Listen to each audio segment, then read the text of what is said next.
tener también ahora el tiempo de la palabra de Dios. Y mientras, ok, listo. Nos vamos a Gálatas, hermanos, mientras vamos a introducir a este pasaje del día de hoy.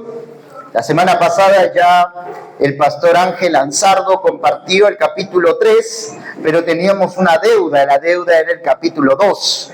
Así que ahora nos vamos a encontrar con todo el capítulo 2. Es bastante chamba, pero vamos a tratar de resumir este capítulo.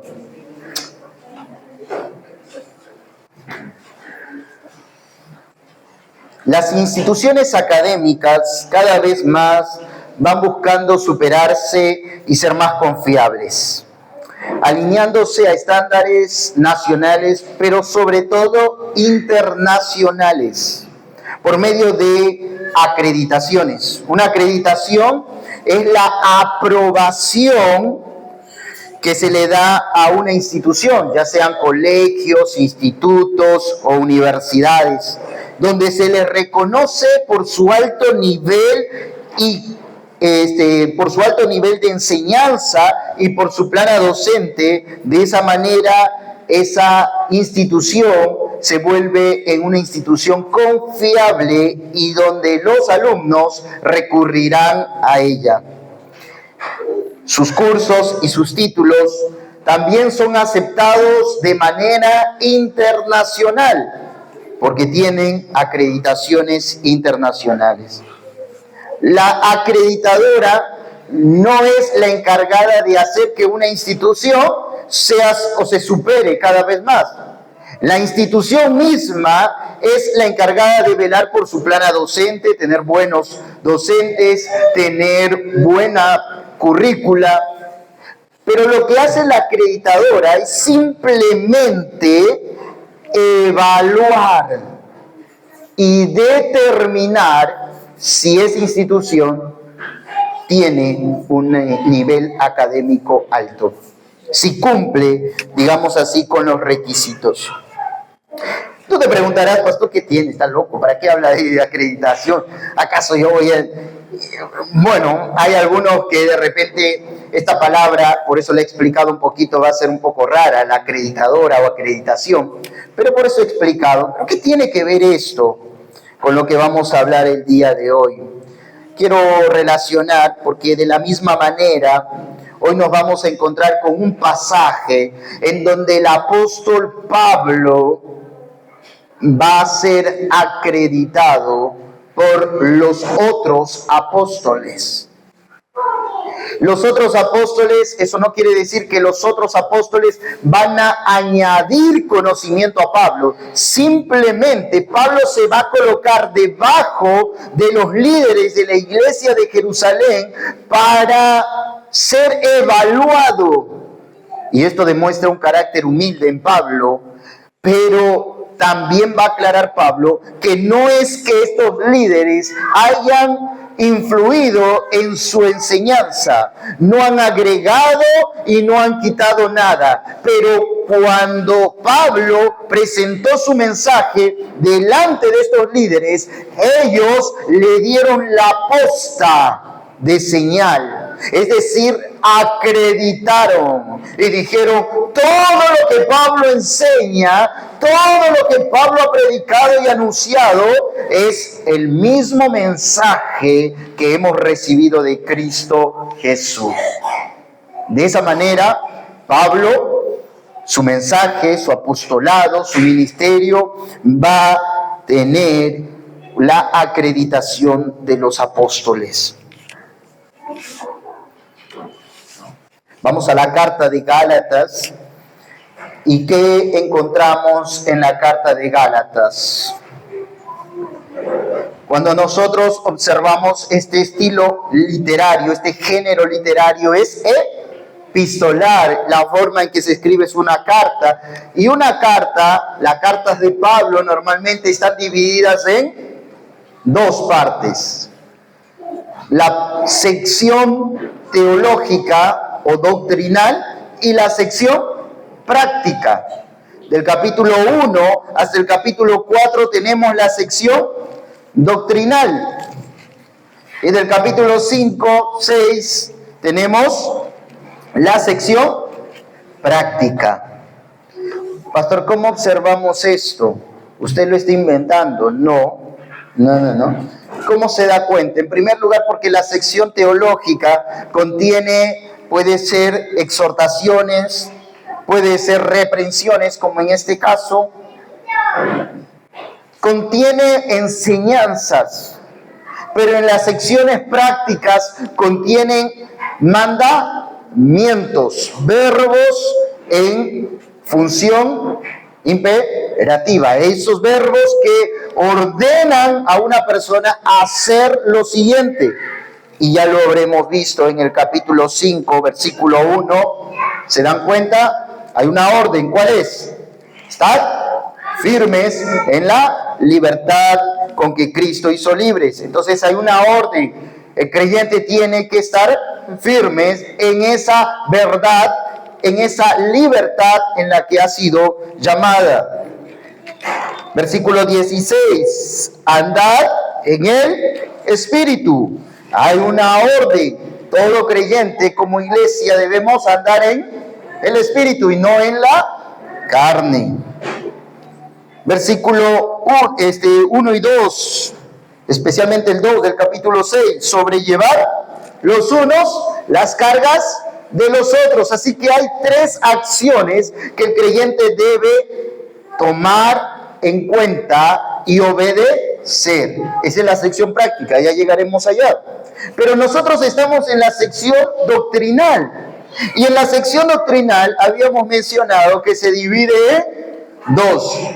¿Por qué? Por 2 expresiones que Pablo está reprendiendo. Esas 2 expresiones tienen que ver con la reprensión de Pablo a la iglesia de Galacia. Versículo 6 del capítulo 1. Estoy maravillado de que tan pronto os hayáis alejado del que os llamó por la gracia de Cristo. Padres, cuando ustedes reprenden a su hijo, utilizan para reprender este tipo de lenguaje, ¿no? ¿Qué hiciste? ¿No?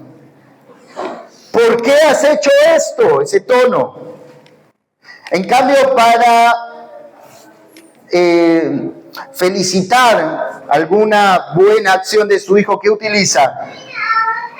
El tono cambia y le decimos, qué bueno, qué bien, así es.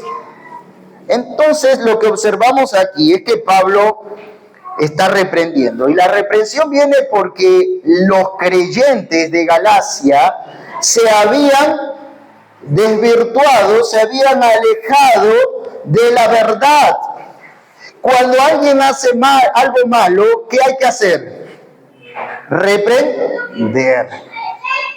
Ahora, cuidado con el término reprender. Yo te reprendo en el... No, eso no es reprender. Reprender es lo que hace Pablo. Utiliza un tono fuerte porque la verdad es que esta iglesia no tenía excusa. Ya tenía los recursos, tenía la enseñanza de Pablo. Pero va a confrontarlos con la verdad. Y en el capítulo 3, que ya enseñó el pastor Ángel, Gálatas insensatos, ¿quién os fascinó? Y ahí hemos visto que una de las formas de Pablo y de Santiago también es usar las preguntas. Es una forma de poder hacer ver a la persona en qué error ha caído, su pecado. Muy bien, nosotros estamos en la primera reprensión, ¿ok?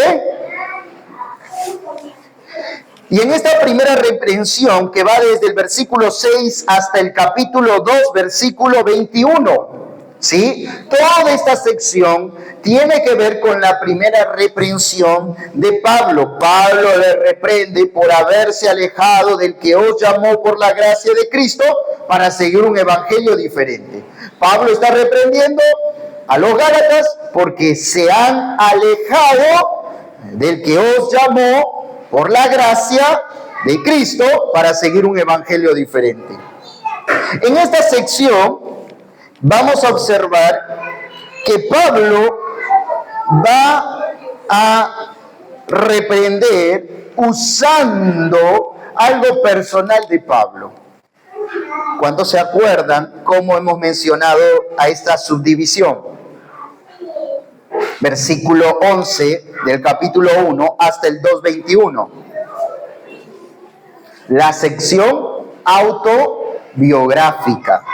La sección autobiográfica, porque Pablo va a usar su testimonio, la parte o todo el proceso desde su conversión hasta sus 2 visitas a Jerusalén. Y en ese tiempo, Pablo está expresando cómo jamás alguno de los apóstoles no se atrevió a decir Pablo está equivocado. Por lo tanto, Pablo nos va a mostrar que su mensaje tiene el mismo valor que los mensajes de otros apóstoles. Así que sobre estas 2 reprensiones, y especialmente sobre la primera, estaremos desarrollando quizás algo más del trasfondo. Saulo, después de haber llegado a la salvación, ¿se acuerdan? Camino a Damasco, pasó 3 años en el desierto de Arabia, donde fue instruido por el Señor Jesús, y posteriormente hará su primera visita a Jerusalén desde su conversión. Ahí ustedes lo pueden observar, ya lo hemos estudiado, capítulo 1, versículo 18. Después, pasado 3 años, subí a Jerusalén para ver a Pedro y permanecí con él 15 días. Allí en el versículo 18 tenemos la primera visita de Pablo a Jerusalén. ¿Cuánto tiempo había pasado desde su conversión? 3 años. Esta visita también fue una oportunidad para que Bernabé desarrollara su ministerio, un ministerio de consolación, un ministerio de relacionar a Pablo con los apóstoles. Porque acuérdense, si bien había pasado 3 años, Pablo era el perseguidor de los cristianos. Hermanos, si un asesino en serie se convierte, ¿te gustaría sentarte al lado de él? ¿Te gustaría invitarlo a su casa? ¿A tu casa? No estoy diciendo es lo que debemos hacer. No, te estoy diciendo lo que sientes en ese momento. Si un asesino en serie se convierte a Cristo hoy, y más en este contexto, porque el contexto de Pablo era distinto, un convertido significaba que iba a ganar persecución. Hoy en día hay muchos hombres que se dicen creer en Jesús y se meten en las iglesias más bien con otro fin.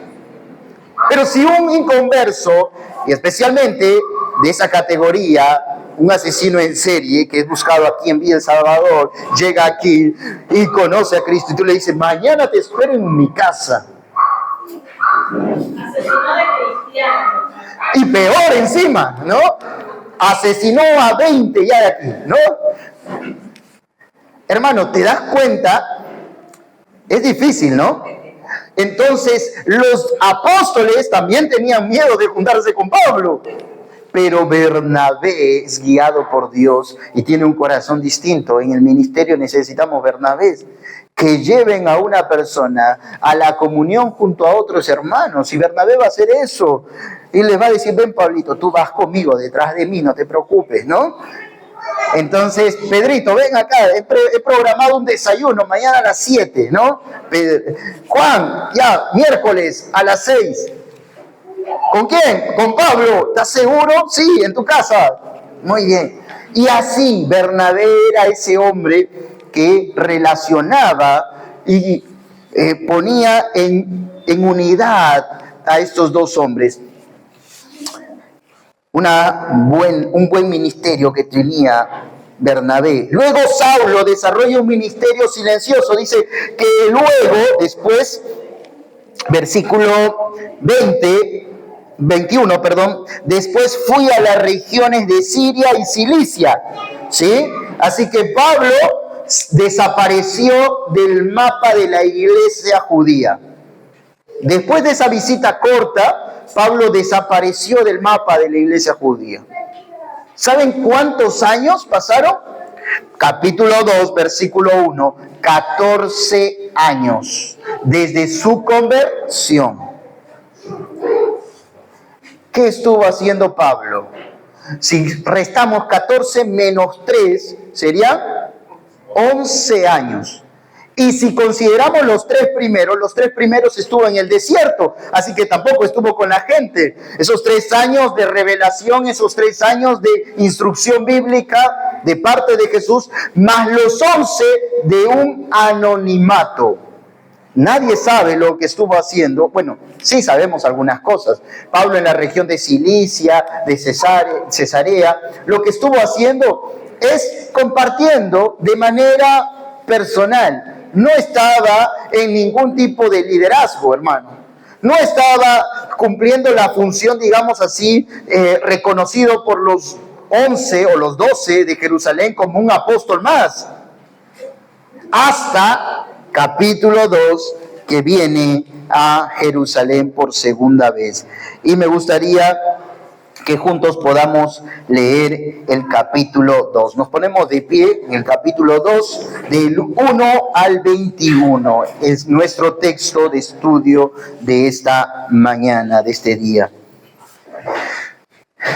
Dice la palabra de Dios: después, pasado 14 años, subí otra vez a Jerusalén con Bernabé, llevando también conmigo a Tito, pero subí según una revelación. Y para no correr o haber corrido en vano, expuse en privado a los que tenían cierta reputación el evangelio que predico entre los gentiles. Mas ni aun Tito, que estaba conmigo, con todo y ser griego, fue obligado a circuncidarse. Y esto, a pesar de los falsos hermanos introducidos a escondidas que entraban para espiar nuestra libertad. Es importante tener en cuenta esto, que tenemos en Cristo Jesús para reducirnos a esclavitud, a los cuales ni por un momento accedimos a someternos para que la verdad del Evangelio permaneciese con vosotros. Pero de los que tenían reputación de ser algo, los que hayan sido en otro tiempo, nada me importa. Dios no hace acepción de personas. A mí pues, los de reputación, nada nuevo me comunicaron. Antes, por el contrario, como vieron que me había sido encomendado el evangelio de la incircuncisión, como a Pedro el de la circuncisión, pues el que actuó en Pedro para el apostolado de la circuncisión, actuó también en mí para con los gentiles. Y reconociendo la gracia que me había sido dada, Jacobo, Cefas y Juan, que eran considerados como columnas, nos dieron a mí y a Bernabé la diestra en señal de compañerismo, para que nosotros fuésemos a los gentiles y ellos a la circuncisión. Solamente nos pidieron que nos acordásemos de los pobres, lo cual también procuré con diligencia hacer. Pero cuando Pedro vino a Antioquía, le resistí cara a cara, porque era de condenar. Pues antes que viniesen algunos de parte de Jacobo, comía con los gentiles. Pero después que vinieron, se retraía y se apartaba porque tenía miedo de los de la circuncisión. Y en su simulación participaban también los otros judíos, de tal manera, presta atención a esto, ¿qué pasó? Que aún Bernabé fue también arrastrado por la hipocresía de ellos. Pero cuando vi que no andaban rectamente conforme a la verdad del evangelio, dije a Pedro delante de todos: si tú, siendo judío, vives como los gentiles y no como judío, ¿por qué obligas a los gentiles a judaizar? Nosotros, judíos de nacimiento y no pecadores de entre los gentiles, sabiendo que el hombre no es justificado por las obras de la ley, sino por la fe en Jesucristo, nosotros también, hemos creído en Jesucristo para ser justificados por la fe de Cristo y no por las obras de la ley, por cuanto por las obras de la ley nadie será justificado. Y si buscando ser justificados en Cristo, también nosotros somos hallados pecadores, ¿es por eso Cristo ministro de pecado? En ninguna manera. Porque si las cosas que destruí, las mismas vuelvo a edificar, ¿qué me hago? Transgresor. Porque yo por la ley soy muerto para la ley, a fin de vivir para Dios. Con Cristo estoy juntamente crucificado, y ya no vivo yo, mas vive Cristo en mí. Y lo que ahora vivo en la carne, lo vivo en la fe del Hijo de Dios, el cual me amó y se entregó a sí mismo por mí. No desecho la gracia de Dios, pues si por la ley fuese la justicia, entonces por demás murió Cristo. Oramos. Padre, te agradecemos, Señor, por tu palabra. Pedimos ahora la guía de tu Espíritu, que nos ilumine, nos dé claridad, y, Señor, que tú puedas obrar en nuestros corazones, para que a la luz de esta verdad podamos desechar cualquier mentira, cualquier engaño, por más que hayamos abrazado. Que a la luz de esta verdad podamos abrazar ahora lo que tu palabra enseña. En el nombre de Cristo Jesús. Amén. Pueden sentarse, hermano.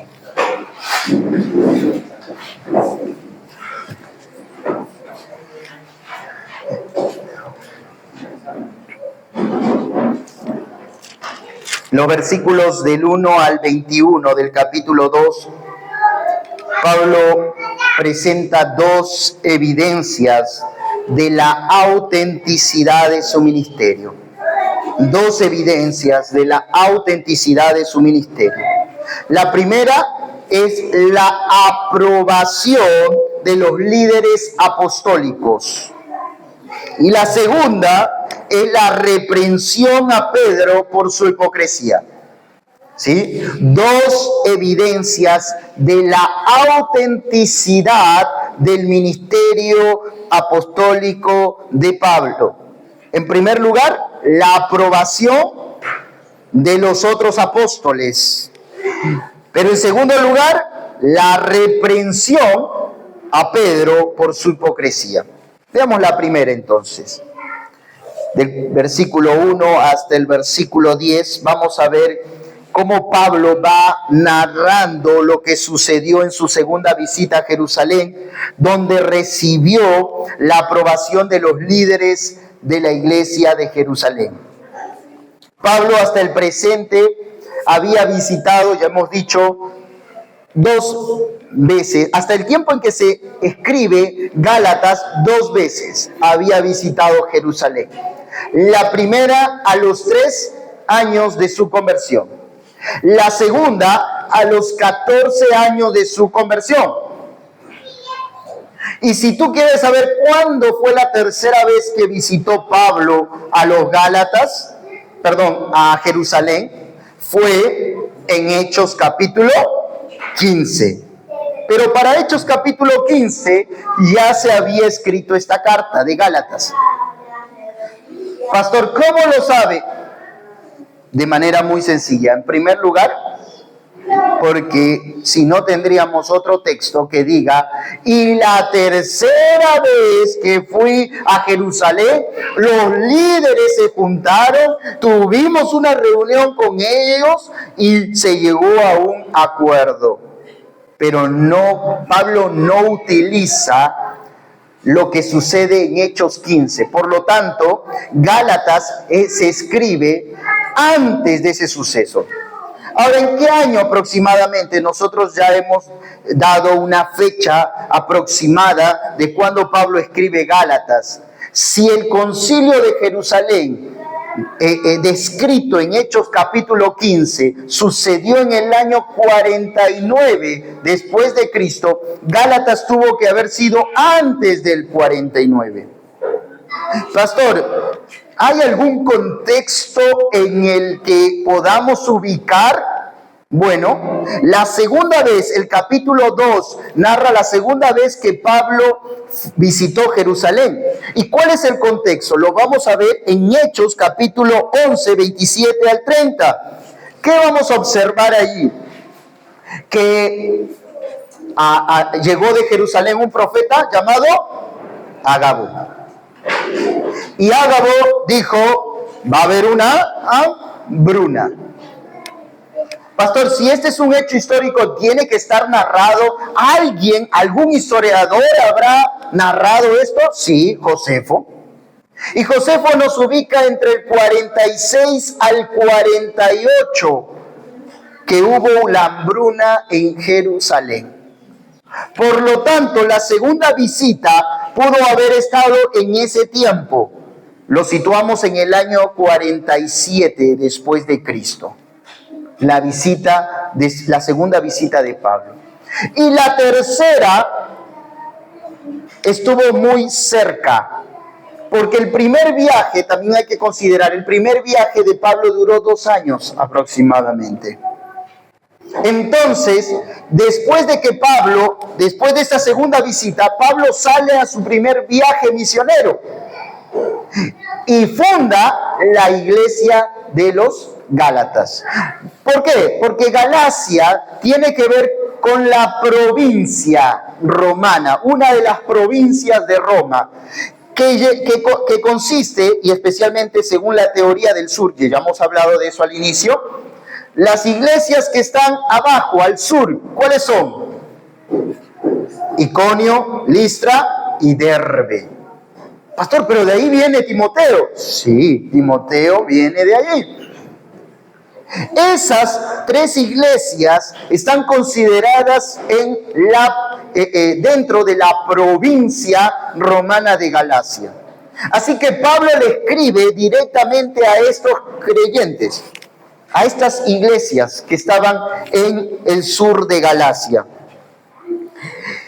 Luego, cuando termina de fundar esta iglesia, viene a Antioquía y se queda un tiempo.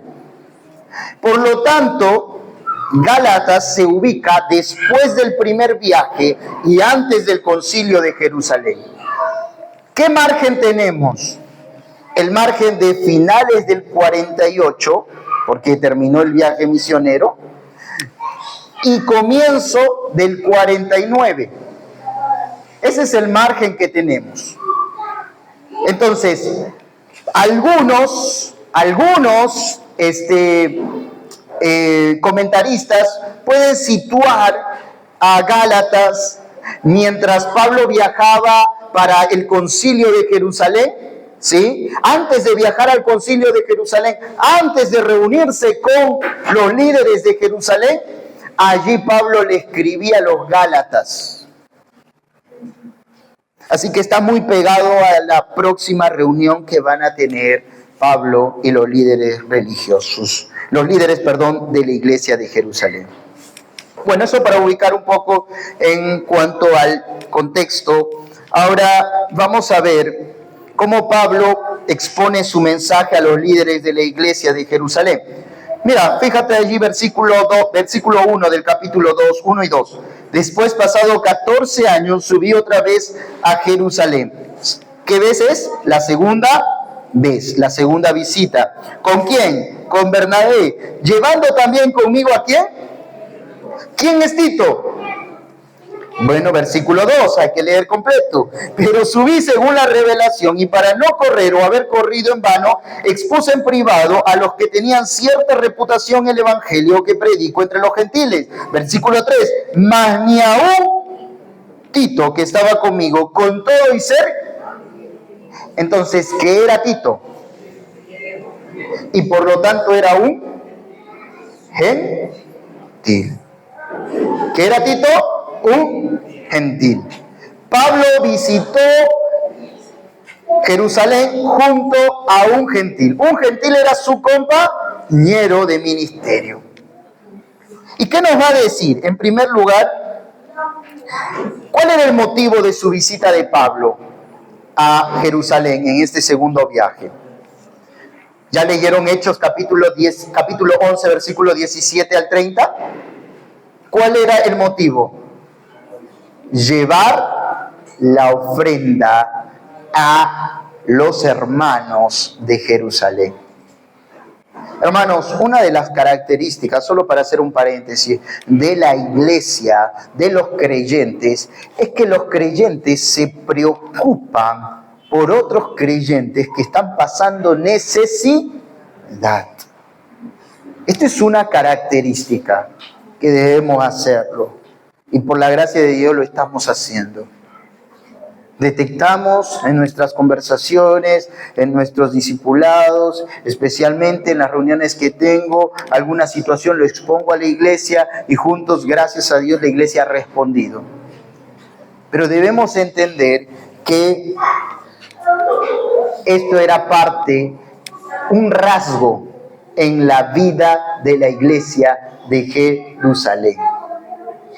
Y debe ser un rasgo, porque esto no estamos hablando de mandamientos, estamos hablando de rasgos, carácter de la iglesia, natural. Los hermanos se preocupan por otros hermanos que están pasando necesidad. Y entonces escucharon la necesidad que había en Jerusalén a causa de la hambruna. ¿Y qué hizo la iglesia de Antioquía? La iglesia de Antioquía reunió a los hermanos y dijeron: hermanos, vamos a hacer una bolsa común. Vamos a mandar una ofrenda con nuestro amado Pablo, nuestro amado Bernabé y quien quiera ir con ellos. Ya Tito dijo: yo voy. Ok, Tito, ahí puedes ir.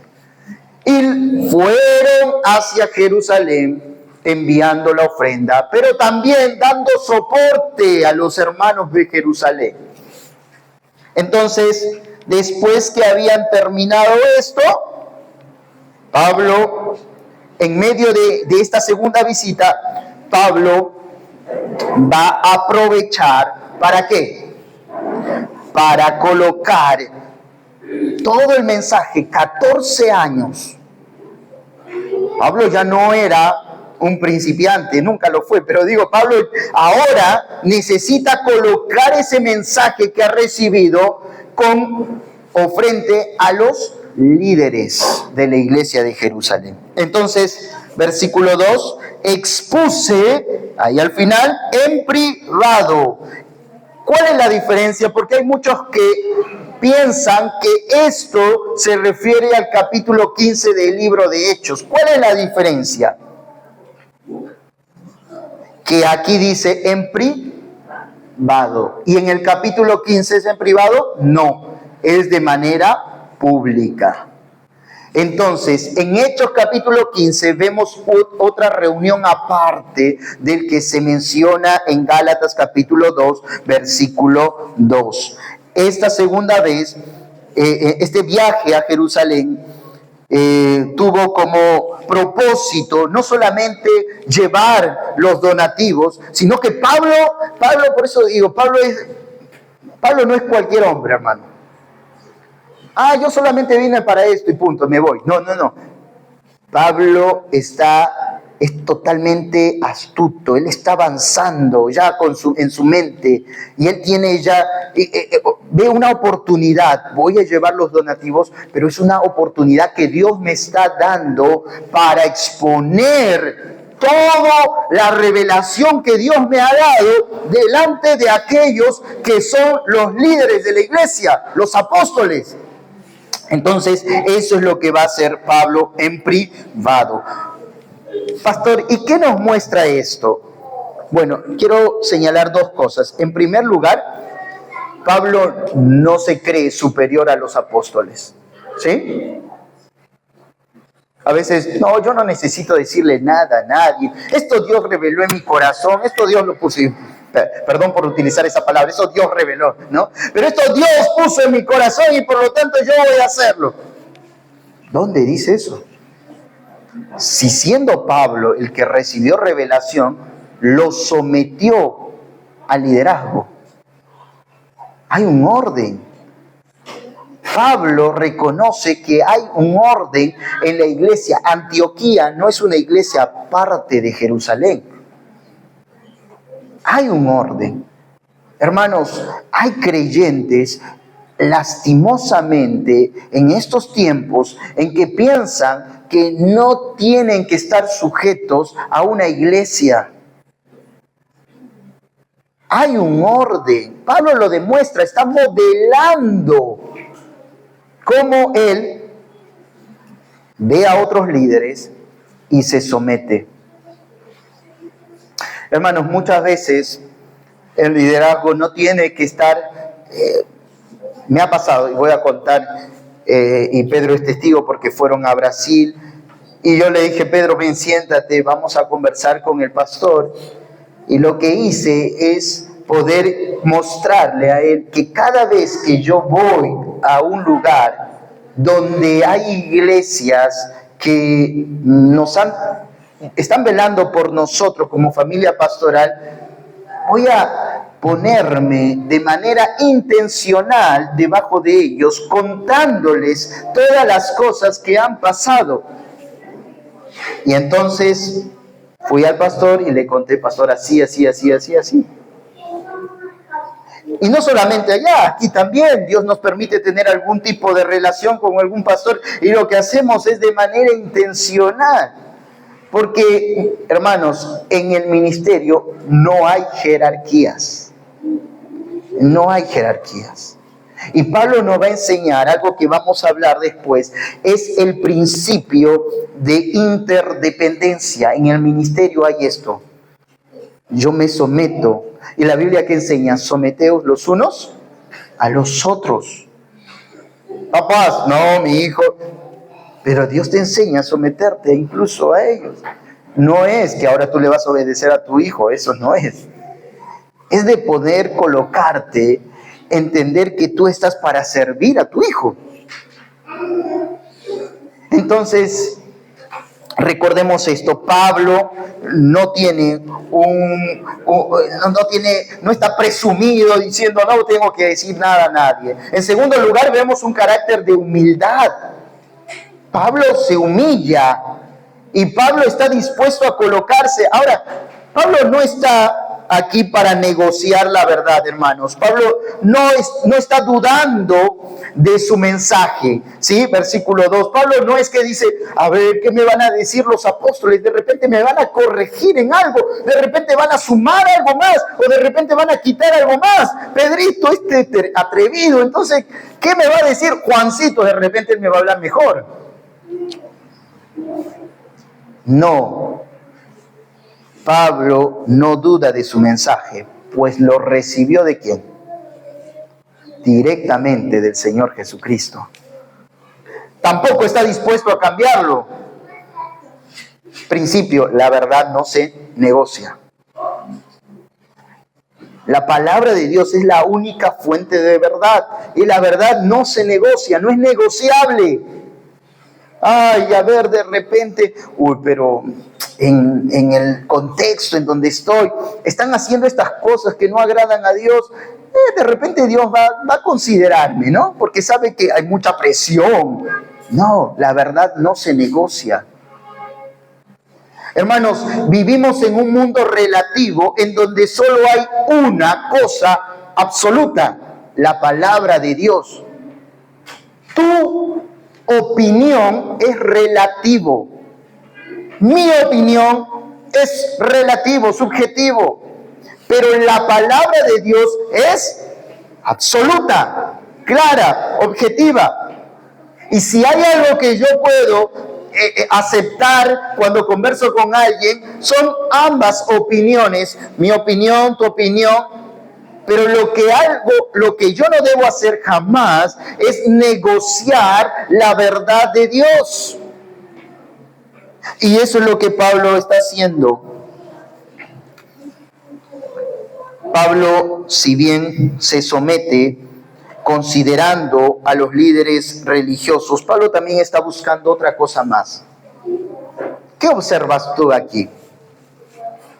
¿Qué pasa si Pablo no hubiera no se hubiera sometido a los líderes religiosos y expuesto: esta es la verdad que yo he recibido del Señor Jesús. Este es el mensaje que yo predico porque lo he recibido del Señor Jesús.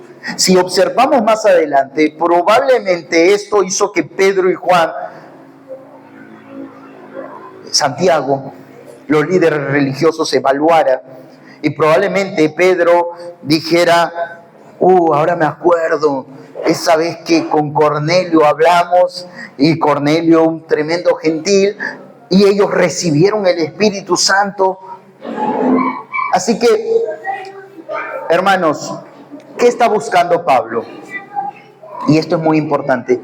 Pablo está buscando la unidad de la iglesia de Cristo.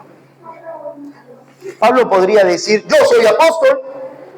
No me importa Pedro, Juan, no me importan los apóstoles de Jerusalén. ¿Quién es Santiago? Ya sé que es hermano de Jesús, pero ¿acaso él es apóstol? Y pudiera haber una confrontación. Lamentablemente, esa es la causa de muchas iglesias divididas. Las iglesias divididas, yo siempre, la otra vez conté, uno va y dice: qué bonita iglesia. ¿Y de dónde salió? Salió de una división de esa iglesia. Ok. Y tristemente es a causa de que no hay líderes que se sientan a la mesa y viven en una unidad. Entonces, Pablo, ¿qué está haciendo?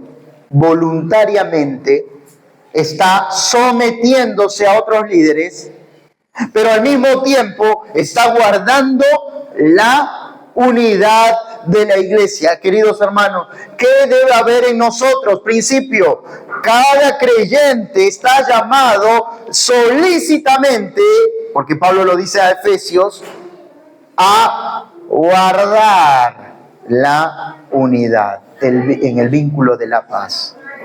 Solícitos, prontos, atentos, intencionales.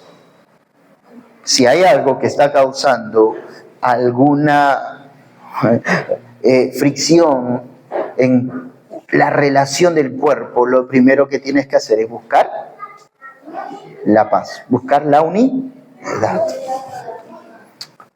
Pablo, entonces, como evidencia, versículo 3, de la gracia salvadora a los gentiles, Pablo lleva ¿a quién? Versículo 3, a Tito. Tito estaba con él.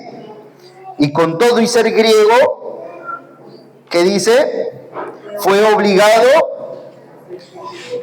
No fue obligado, porque dice primero, si leemos mal, no vamos a pensar al revés. Versículo 3, mas ni aún Tito. Ya.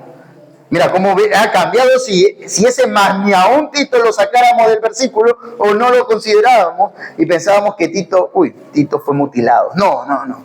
Entonces, ni aún Tito fue sometido a circuncisión. ¿Qué quiere decir Pablo?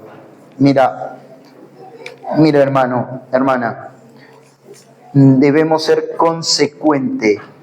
Nuestras acciones tienen que ser consecuentes con nuestras creencias.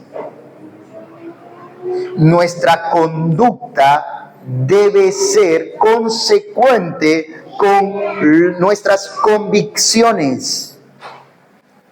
Lo que creemos luego se va a desprender en lo que hacemos. ¿Qué creía Pablo? Una salvación por gracia, sin obras de la ley. ¿Qué hace con Tito? Tito, tú eres un tremendo incircunciso. Está bien, pero por la fe has venido a Cristo. Amén. No necesitas circuncisión.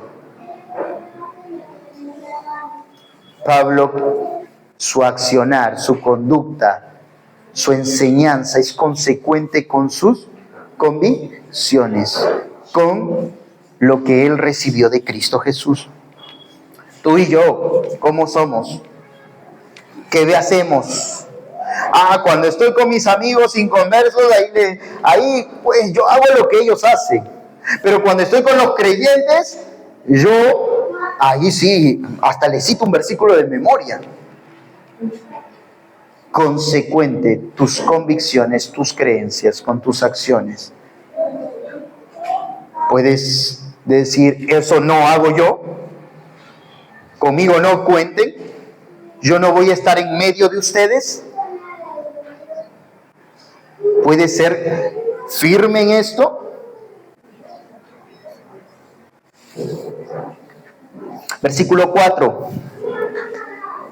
Y esto a pesar de los falsos hermanos introducidos a escondidas que entraban para espiar nuestra libertad que tenemos en Cristo Jesús para reducirnos a esclavitud.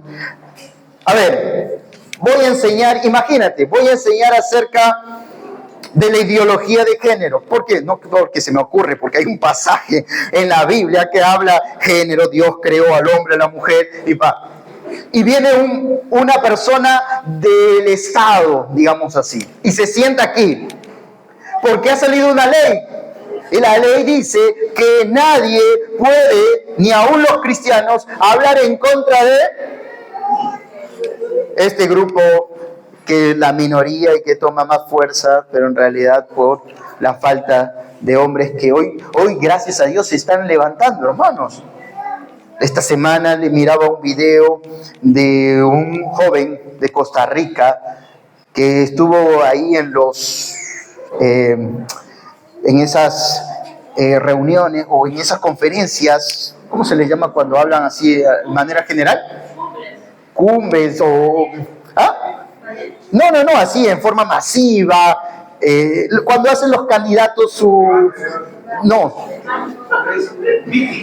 meeting, ya, ahí está. Algo más parecido a meeting, ¿ya? Milei. Y ahí estaba Rigoberto, para que lo sigan, Rigoberto. Y Rigoberto tiene 25 años, costarricense. Yo no me he puesto a investigar más sobre su doctrina, pero sí me gustó escuchar que dijo, voy a estar junto a un presidente en tal lugar y voy a hablar, más allá de que él habla contra la ideología de género de manera muy contundente, él dice, voy a hablar de la verdad. Cristo es la verdad. Le guste a quien le guste, político, así le gusten los políticos o no les guste, voy a hablar de la verdad ese día acerca de Jesucristo. Y hoy él está entrando a todo esto a hablar, tiene su libro también allí escrito. Y es interesante cómo hay jóvenes, yo digo siempre jóvenes, debemos prepararnos para presentar defensa de nuestro evangelio. Que el mundo entienda que el evangelio no es una fe ciega, es una fe real, auténtica. Yo enseño a mis alumnos y les digo, mira, la ciencia la hemos lastimosamente reducido al mundo ateísta, pero la ciencia en realidad es creacionista. La verdadera ciencia te va a llevar a Dios, a ver a Dios. Así que hacer ciencia, filosofar, tiene que llevarte a Dios. No es para ateos esto. Y sabes, Pablo está aquí y Pablo está diciendo, versículo 4, hay hombres que les gusta entrar a espiar. Y yo te ponía el caso, imagínate, viene aquí después de una ley donde ningún pastor puede hablar acerca peor del pecado y hablar contra un hombre o contra la ideología de género, y se sienta aquí y nos observa. Y nos toca hablar sobre el pecado de tal. Y hablar sobre Dios creó hombre y mujer. El sexo no es lo que tú piensas o tú crees que es. Es lo que Dios estableció de manera biológica. Y entonces, escucha, ¿qué harías ahí con esa presión? ¿Qué harías tú? Uy, ahora voy a tener que cuidar mi palabra, no voy a decir esto, no puedo decir pecado, voy a decir algo que estaba roto, se rompió. ¿Haríamos eso? No voy a decir, voy a intuir personas que no quieren ser lo que fueron diseñados o creados. No. Y ese es el mismo caso. Pablo estaba predicando y los judaizantes vinieron y se sentaron en las primeras filas. Y se pusieron así, hasta con el celular para grabar. ¿Qué va a decir este? A ver, ¿qué va a decir este? Voy a grabarle para llevarlo y enjuiciarlo. Y Pablo no se intimidó. Pablo no dijo, voy a cuidar mis palabras. Pablo fue directo y dijo, la salvación es únicamente por la fe en Cristo Jesús. Y no hay obras, no hay ley que pueda salvar al hombre, sino la gracia de Cristo. Y por eso versículo 4, ahora lo entiendes, a pesar de los falsos hermanos introducidos a escondidas que entraban para espiar nuestra libertad que tenemos en Cristo Jesús, para reducirnos ¿a qué? ¿Qué es, hermano, volver a los viejos rudimentos? Volver, o mejor dicho, reducirnos a esclavitud. Pastor, pero eso ya no hay. Si hay, te comento. Si hay. Conozco iglesias o iglesias donde se habla acerca de todos los rituales del judaísmo que deben ser practicados por los creyentes. Si hay, no está lejos, hermano. Las ideologías humanas, los pensamientos humanos, las filosofías religiosas se están introduciendo más y más con el propósito de apartarnos de la verdad. Entonces, versículo 5, ¿cómo Pablo respondió? Y ahí estamos viendo su carácter de Pablo. Versículo 5, a los cuales ni por un momento accedimos a someternos para que la verdad del Evangelio permaneciese con... Claro, porque ¿qué facultad tendría? Mira, está diciendo, Pablo estaba con los Gálatas en su primer viaje y llegaron en su primer viaje los judaizantes y se sentaron allí y los Gálatas que habían creído estaban atrás y Pablo en medio de ellos predica el Evangelio de la gracia. Y Pablo está diciendo, versículo 5, ustedes fueron testigos, en ningún momento nosotros cedimos. ¿Para qué? Para que ahora lo que estoy escribiendo sea consecuente con lo que ustedes han visto en mí. Hermanos, de nada sirve si Pablo hubiera sido un poco debilucho ahí. Si Pablo hubiera cedido un poco a los judaizantes, de nada serviría Gálatas, hermano. Porque tus convicciones tienen que ser consecuentes con tus conducta, con tu comportamiento. Tus creencias y tu conducta tienen que ir de la mano. ¿Qué nos dice Judas? Hay un solo capítulo, pero versículo 3. ¿Qué nos dice Judas? ¿A qué nos anima Judas? Versículo 3. ¿Quién lo tiene? ¿Lo puede leer? ¿O aquí está? No. Judas. No, Judas, versículo 3. Dice, amados, por la gran solicitud que tenía de escribiros acerca de nuestra común salvación, me ha sido necesario escribiros exhortándoos que contendáis ardientemente por la fe que ha sido una vez dada a los santos. ¿A qué anima Judas a los creyentes? ¿A qué? Y pongo mis manos así porque esa palabra contender significa luchar, pelear. Hermanos, no, yo no voy a decir nada. Si alguien me dice que se quede con la verdad, pues. Está hablando de los falsos maestros, no está hablando entre la iglesia, ¿ya? yo voy a discutir con mi hermano porque esto... No está hablando de discutir entre hermanos. Está hablando de esos falsos maestros que se metían a enseñar mentiras, como de estos grupos sectarios que hoy han crecido fuertemente. Uno de ellos, Dios Madre, ¿no? Y créanme que tomo literalmente las palabras de Judas cuando me encuentro con uno de ellos, ¿no? Hasta quiero agarrar un palo ya, pero son terribles. Pero Dios nos ha llamado, y le dejo ahí bien claro, esta es la verdad. Y le digo, si no crees en esta verdad, Jesucristo, nada que Dios Madre. Y le digo, si no crees en esta verdad, ya has sido condenado, porque no has creído en el unigénito Hijo de Dios. Y finalmente le dejo así, uno a veces hay que identificar con quién estoy hablando. Ahora no quiero que al final haya discusión entre ustedes, porque están en familia, ¿no?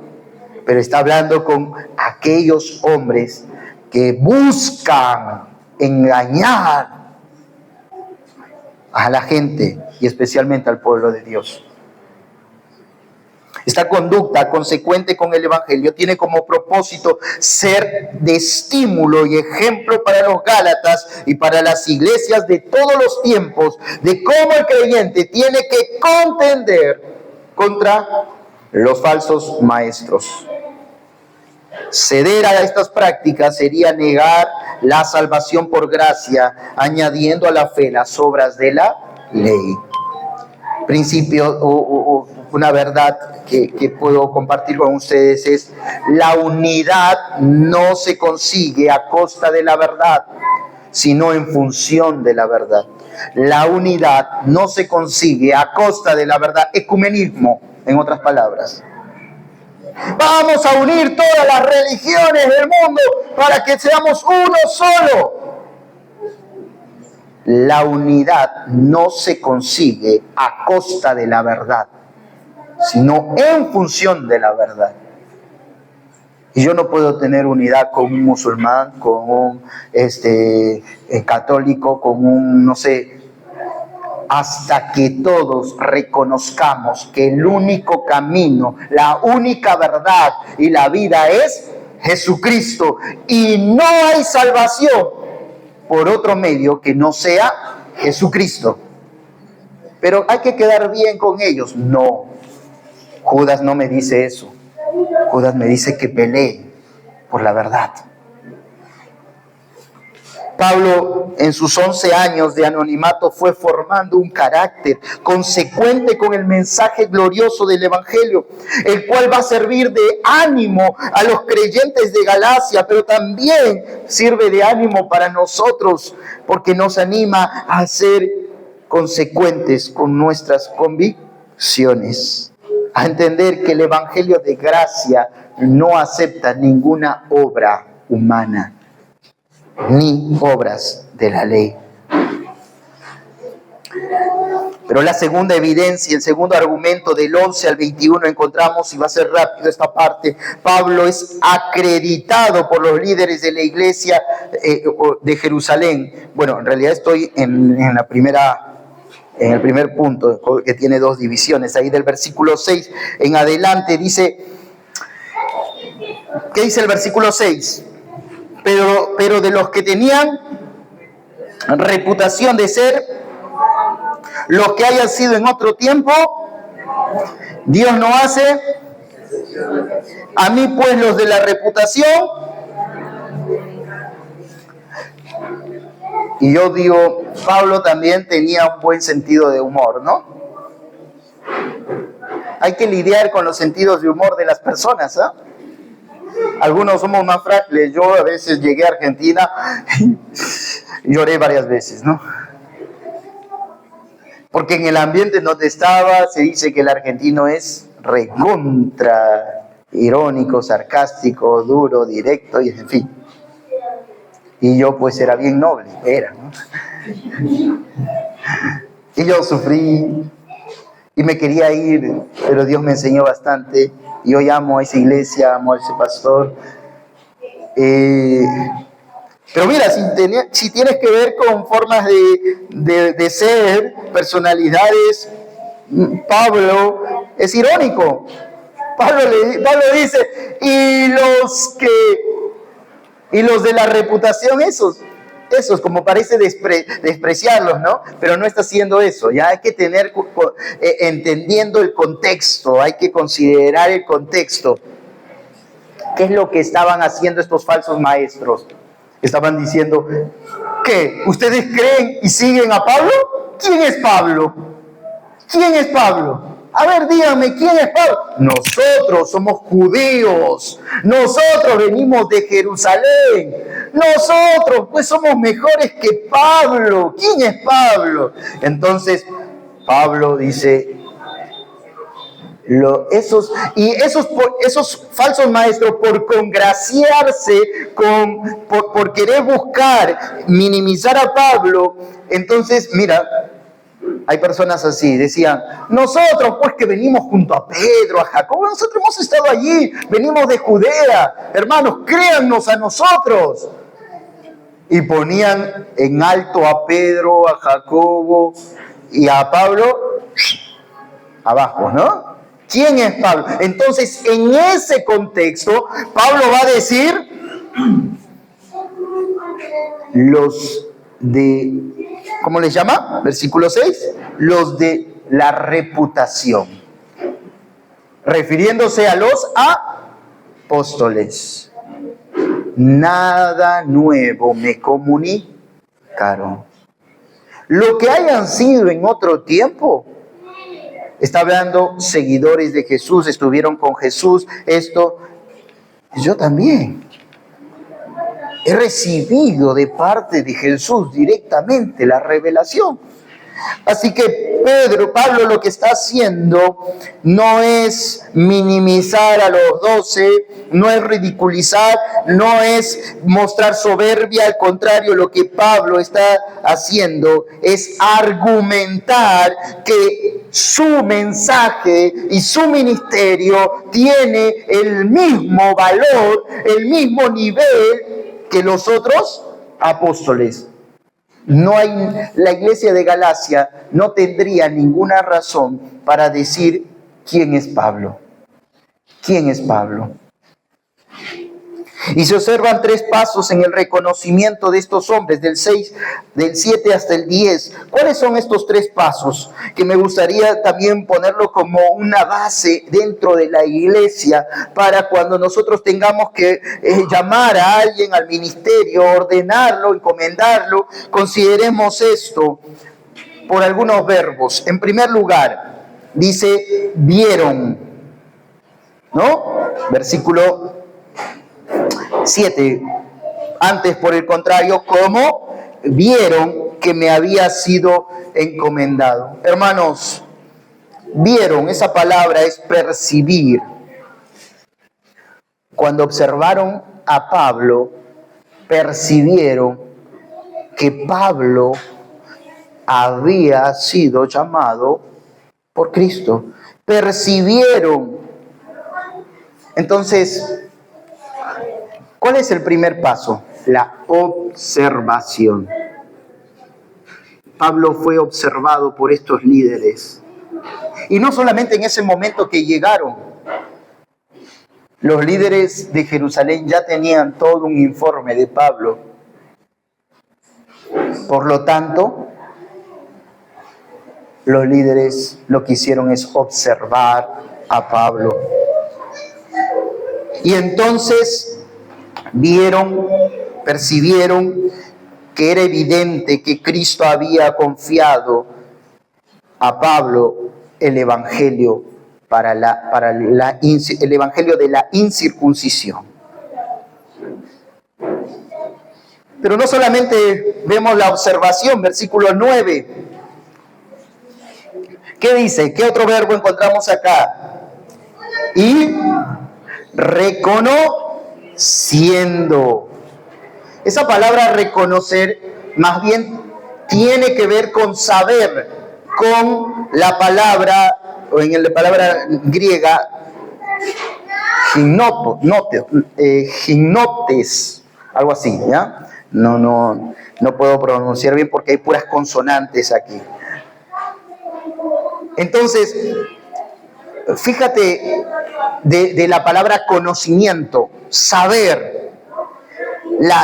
Ellos no solamente observaron, sino que vieron marcas, muestras, evidencias y supieron inmediatamente que Pablo era un apóstol, había recibido un ministerio, que el Espíritu Santo había revelado a Pablo. Así que esto lo que llevó al segundo paso es la confirmación.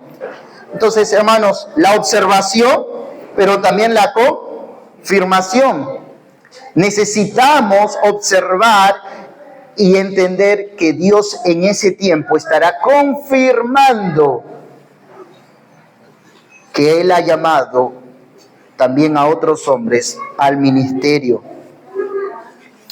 Eso versículo 9, y más adelante dice entonces en el mismo versículo 9, nos dieron, ¿no? Nos dieron a mí y a Bernabé la diestra en señal de compañerismo. Esa palabra nos dieron la diestra era que nos pusieron al lado derecho de ellos. Hermano, ¿qué significa eso? ¿Qué significa eso? Cuando nosotros hablamos que Cristo está sentado a la diestra de Dios Padre, está en el mismo lugar, al lado de. Entonces, cuando acá dice nos dieron la diestra, está hablando de que Pablo fue recibido entre los apóstoles en la misma categoría, si queremos utilizar ese término. Pablo es un apóstol junto a Pedro, junto a Juan y junto a algunos más que todavía estaban vivos. Y esto nos habla también de otro principio, imposición de manos. El poder confirmar que ahora Él es uno más de este cuerpo. En este caso de líderes. En este caso de apóstoles. Entonces, 3 pasos que es importante considerar antes de llamar a alguien. Observar, esperar que Dios confirme y luego quizás una ceremonia pública había sucedido aquí y llamaron a todos una vez que en secreto estaba y dijeron vamos ahora a imponer las manos o vamos a públicamente reconocer Pablo es uno de los nuestros. Pablo, el mensaje de Pablo no es distinto, no es diferente. Entonces, fíjate el orden de cómo Dios, por eso digo, hermanos, hay gente que quiere salir del orden que Dios estableció. ¿Cuándo comenzó su viaje misionero? Después de esto. Pablo no se largó por sí mismo y dijo, vamos al ataque. No. Pablo dijo, voy a aprovechar esto. Y cuando la iglesia, los apóstoles, la iglesia de Jerusalén me reconozca, si me reconoce, entonces él fue muy cuidadoso, él respetó el orden. ¿Podría Pablo salir por sí solo? Claro que sí, porque era un apóstol, pero no lo hizo, no lo hizo. Los procesos, hermanos, nos ayudan a cuidar el corazón. Los procesos, someternos a los procesos de una iglesia bajo principios bíblicos nos ayuda a guardar el corazón. Nos cuida. Evita que vivamos de manera muy solitaria también. Por eso Dios nos ha permitido regular en este aspecto con la familia pastoral de El RIMAC. Y que ellos puedan vivir esa contención de iglesia.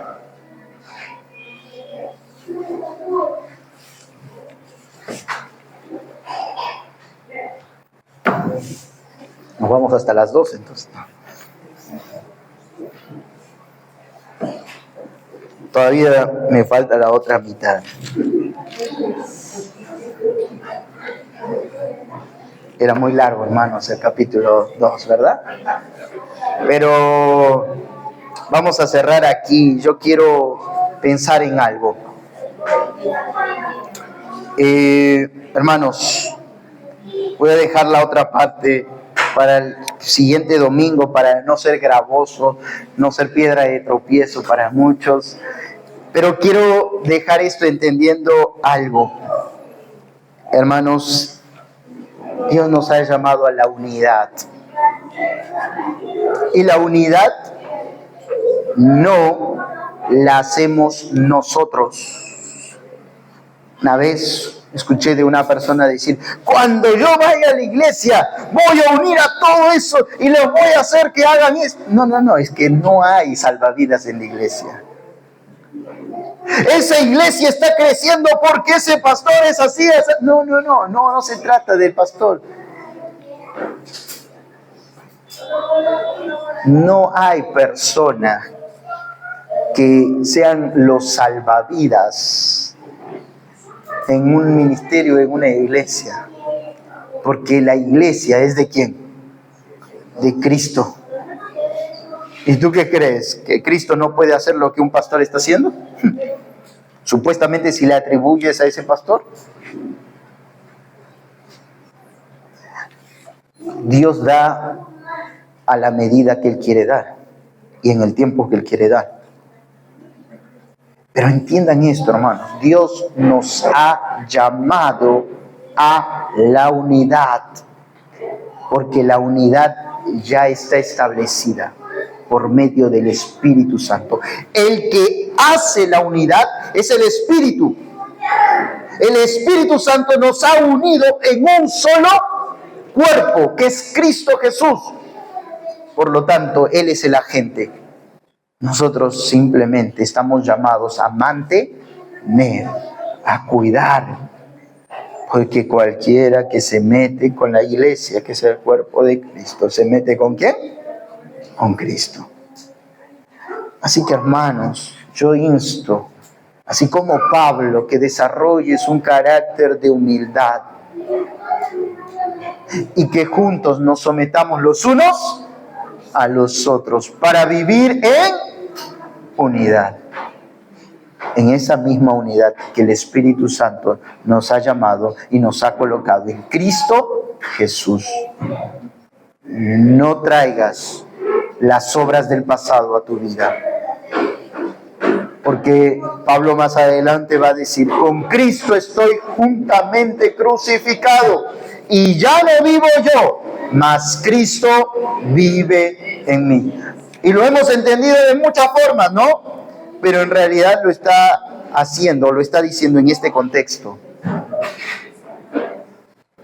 Hermanos, nuestras obras, nuestra perfección moral. Yo no soy como los delincuentes. Está bien, pero créeme que ninguna buena obra tuya te puede llevar al cielo. ¿Sabes? Hay una frase que solemos decir cuando predicamos el Evangelio: el cielo estará lleno de pecadores y el infierno de buenos. De buenos. Y uno dice: ¿por qué el infierno va a estar lleno? Porque a mí me enseñaron que para ir al cielo hay que ser bueno. ¿Hay que ser bueno? El infierno va a estar lleno de buenos. Porque lo único que te da una esperanza en el cielo es la obra redentora de Cristo Jesús, a la cual puedes acceder por medio de la fe en Cristo. En ese cuerpo, en Cristo, estamos ahora unidos, vinculados y vivimos en Él. Que Dios pueda producir obediencia ahora en tu corazón a la palabra de Dios. Y si alguno todavía no puede estar seguro, no está seguro que está en esa unidad no por su esfuerzo. Yo no puedo decir, ahora Señor, ponme en esa unidad, en ese cuerpo. No, no, no. Es por la fe en Jesucristo, y el Espíritu Santo de una manera lo hace inmediatamente. Pero si alguno se encuentra lejos de esa unidad, entienda que Cristo vino por los injustos, por los pecadores, de los cuales yo fui el primero, dice Pablo, y quien le habla también. Reconoce tu condición y ven a Cristo por la fe. Oramos. Bendito Padre Celestial, te damos gracias por tu palabra. Gracias, Señor, porque nos muestras claramente, Señor, que la salvación no es algo que uno puede obtener por esfuerzo humano. Jamás podríamos ser merecedores de tal regalo. Pero Cristo Jesús, el eterno Hijo de Dios, se hizo pecado por nosotros. Vino a este mundo y tomó nuestro lugar en la cruz, para que por la fe en Cristo Jesús hoy podamos ser declarados justos. Y de esta manera recibir la vida eterna. Padre, tú puedes ver hoy corazones en este lugar que aún no se han rendido delante de esta verdad. Que tu Espíritu Santo persuada, pueda guiar al arrepentimiento, pueda convencer de pecado, justicia y juicio, porque ese es su ministerio. Algún corazón que está aquí, que todavía no se decide por abrazar las verdades del Evangelio, y hoy pueda decir: Jesús, yo reconozco que soy pecador, reconozco que mi pecado me separa de ti, reconozco que he estado viviendo toda mi vida lejos de ti, pero hoy no me resisto más. Hoy entiendo que Cristo es el único que puede salvarme y darme vida eterna.